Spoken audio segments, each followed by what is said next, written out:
your homes. Verily, Allah loves those who deal with equity. And this is in the 60th chapter of the Quran, verse number 8. As you can see, Islam is a religion that promotes peace. Now, I began by saying that this particular topic is a thorny one. It's particularly thorny because everyone understands the political climate and things that are happening here today. I myself, I'm from America. I'm from New York, actually. I came from Brooklyn. So I'm not unaware of what goes on in the cultures of the West. So with this in mind, I want to get right into our topic here today.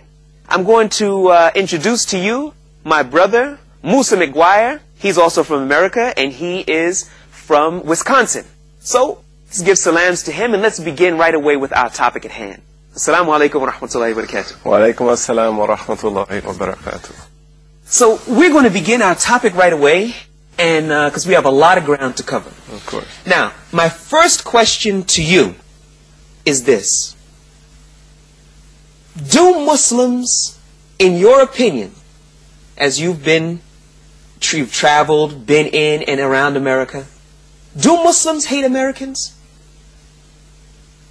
Well, the basic answer to that question is no. It's very clear that, especially with our communities in America, Muslims make a strong effort to fit into the society. And for the most part, historically, American society has been very welcoming to Muslims. And there is a real value of religious pluralism in American society that has allowed Muslims to come from all over the world and to live and to practice our religion. In fact, when you go to travel around the States and you go to cities, you do see Muslims representing the whole world and trying to do their best to live in the country peacefully. Now, of course, we live in a time now, as you said, where there's a lot of issues and there's a lot of tension with the American community. In this sense, I think a lot of Muslims may feel frustrated that Americans don't understand their position in the world better than they do. That the Americans they meet in their communities are very kind, very welcoming, very tolerant. I even have a case when, after the events of September 11th, I was living in Texas. I didn't know quite what to expect from the people living around the masjid. And one day I came to the masjid, and there was a box of cookies that had been brought by some ladies who lived near the masjid, just to show that they weren't angry at us and just to show that they supported us. And I think this is the kind of experience that Muslims have had with Americans. But when you look at the American positions in the world and the policies in the world and the way that America has supported policies that have hurt Muslim countries or continued to support policies in this area, I think Muslims do feel a frustration that the American people aren't more aware of these problems, because they believe that, if those people, those good people they know from their communities knew about this, they would be much more willing to try to stop it. They'd be much more willing to get involved. Now, what I want to do now is we asked a couple of people about terrorism, to define the word terrorism. So let's see what they came back with, and then we'll discuss it a little bit more, inshallah. Okay, inshallah. Terrorism is whatever act that somebody does to terrify or hurt somebody else, whether physically or emotionally or anything that anybody does to hurt somebody else. Terrorism? Terrorism is derived from the word terror, which means, scaring somebody, and it doesn't, well, I don't really know. It's just the act of, bringing fear into people's hearts, and that I don't really support. I define terrorism as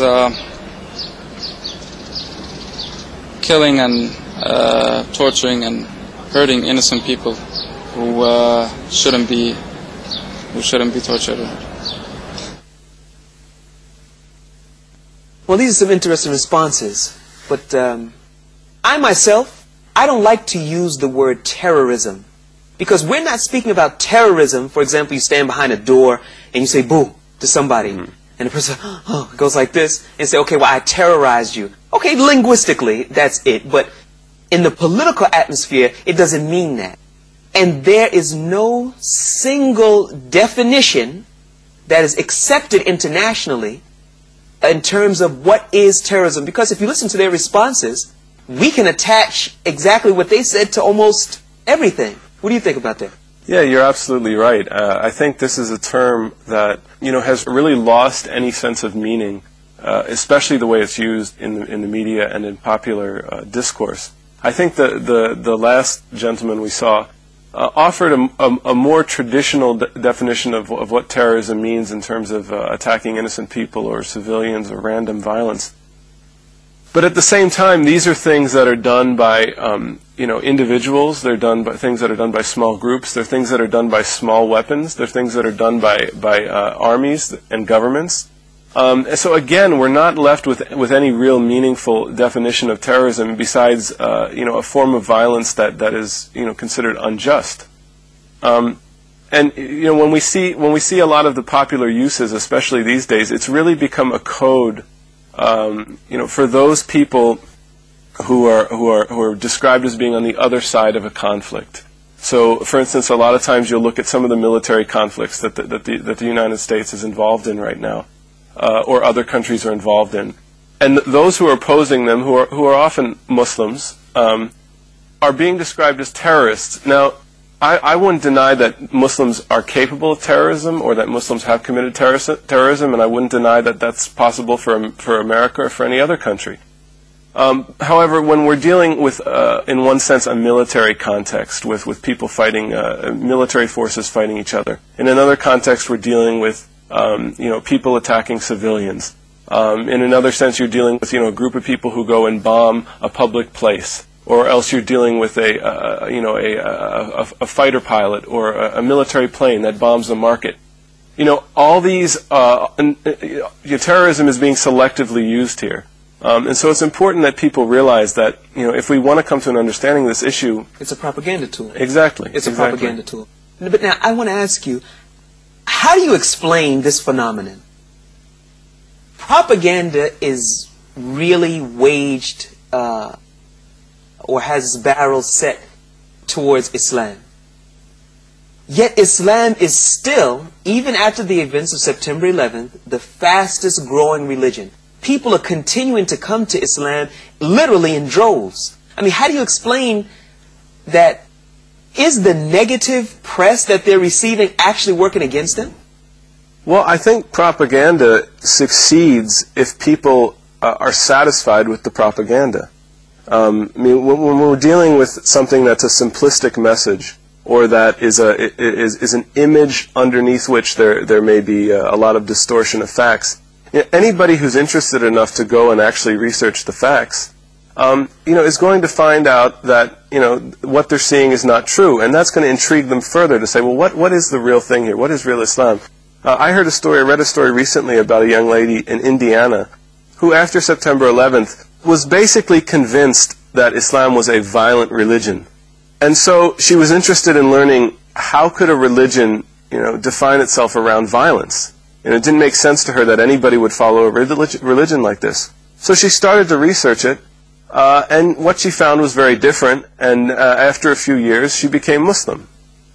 So this is a story that I think a lot of people had, because a lot of people in America are interested in learning beyond what they hear on the news. They're learning beyond the sound bites and the images flashing in front of them. And so anyone who wants to investigate Islam is going to find a much different picture. I think it's important to note, even before the events of September 11th, and certainly afterwards, Islam is really in the spotlight. Why? Well, I mean, there's some different reasons for that. First of all, we have to look a little bit historically and realize that for a long time the United States was involved in the Cold War conflict. And it was very easy for people to imagine the world as in two blocks, and for a large part it was in two blocks, between the communism led by the Soviet Union and the American, democratic capitalism. And after that ended, and the world began to enter the era of real sort of integrated globalization, there was a tendency among some people to look for a new enemy, a new threat. And so when you look around the world and you're trying to identify a global civilization that may not be completely aligned with the values of the West, it's very easy to single out Islam. And it's important, I think, that we recognize that Islam is in fact a global civilization, and it has been for 1400 years. But the impression that gives some people that it's in constant, immediate conflict with America and the West on every single issue is just inaccurate. Sure. I think I share that same view. Well, what we're going to do, we're going to go to a break, and we're going to come back with a very, very special guest. He's going to sit with us, and he'll be able to give us, inshallah, some insight into this topic of peacefulness versus violence in Islam. Wassalamu alaikum wa rahmatullahi wa barakatuh.